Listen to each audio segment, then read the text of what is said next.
Police കൃത്യമായി ഡ്യൂട്ടിയുടെ ഭാഗമായിട്ടാണ് police സമരക്കാരെ തടഞ്ഞപ്പോൾ പോലീസിനെ തള്ളി മാറ്റി പോലീസിന്റെ യൂണിഫോമിലുള്ള നെയിം ബോർഡ് അടക്കം വലിച്ചു പറിച്ചിട്ട് ഇതാ ഒരു മാധ്യമപ്രവർത്തനാണ് നിലത്തുനിന്ന് കിട്ടിയത്. അദ്ദേഹമാണ് എനിക്ക് കൊണ്ട് തരുന്നത്. അത് അവരുടെ സംസ്കാരം. അതിനെപ്പറ്റി എനിക്ക് ഞാൻ വിളിച്ചിട്ടില്ല, അവരാണ് തുടക്കമിട്ടത്. പോലീസിൽ ആവശ്യത്തിന് ഇന്ന് തേഞ്ഞിമലം പോലീസ് സ്റ്റേഷനിലുള്ള മുഴുവൻ പോലീസ് ഉദ്യോഗസ്ഥർ ഇവിടെ ഡ്യൂട്ടിക്ക് ഹാജരായിട്ടുണ്ട്. ഇവരെന്ത് പ്രതിഷേധമാണോ മാർച്ചാണെന്നാണ് പറഞ്ഞത്? ഇവര് പ്രതിഷേധം. പോലീസുകാരന്റെ കൈ മുറിഞ്ഞിട്ടുണ്ട്. മറ്റു പോലീസുകാർക്ക് കുത്തും ചവിട്ട് കൊണ്ട് പരിക്കുണ്ട്. അതിനൊക്കെ ഹോസ്പിറ്റലിൽ പോകും, ചികിത്സ എടുക്കും. മറ്റു നടപടികൾ തുടർ നടപടികൾ മേലുദ്യോഗസ്ഥരായിട്ട് ആലോചിച്ചിട്ട് ചെയ്യും. എന്റെ പേര് ജീവൻ ജോർജ്. പോലീസുകാരെ അസഭ്യം പറഞ്ഞിട്ടുണ്ട്, അത് ഞാനും കേട്ടതാണ്.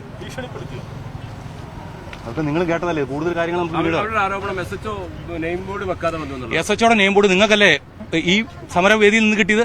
ഈ നിലത്ത് കിടന്ന് നിങ്ങൾക്കല്ലേ കിട്ടിയത്? ചവിട്ടി അരച്ചത് അത് അവർ വലിച്ചു പറിച്ചതാണ്. അതിനും ഞാൻ കേസെടുക്കുന്നുണ്ട്.